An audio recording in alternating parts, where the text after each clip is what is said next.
Nào thoát mỏng giá ông má.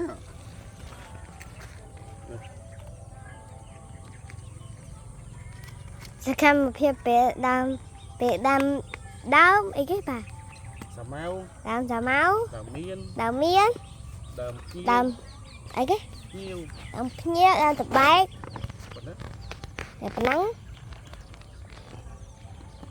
ngày thì mán mất đằng Linh lại đến bạn đăng ngày thì mán chứ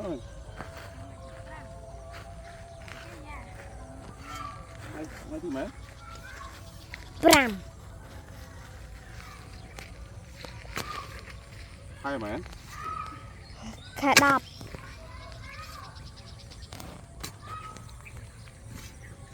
cái quan mán còn phải pram Linh lại rất là to cái tua vậy.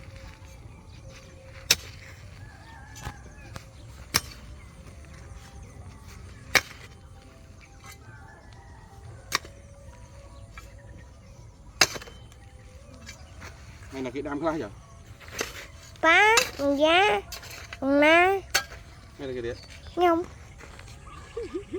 Hay là mốc luôn ai?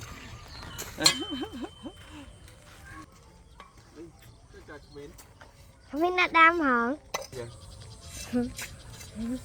Chứ má có đam Mặt đây còn có món gì đấy?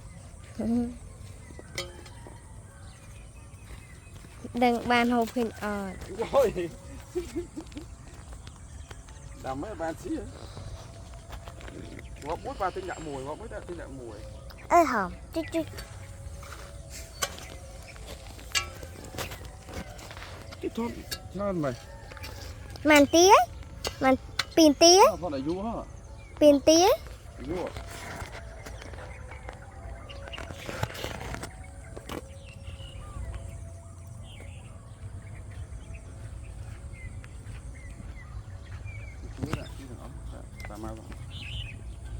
Nên biết này đã tam đáo pin đáo đang bay nè pin nào chứ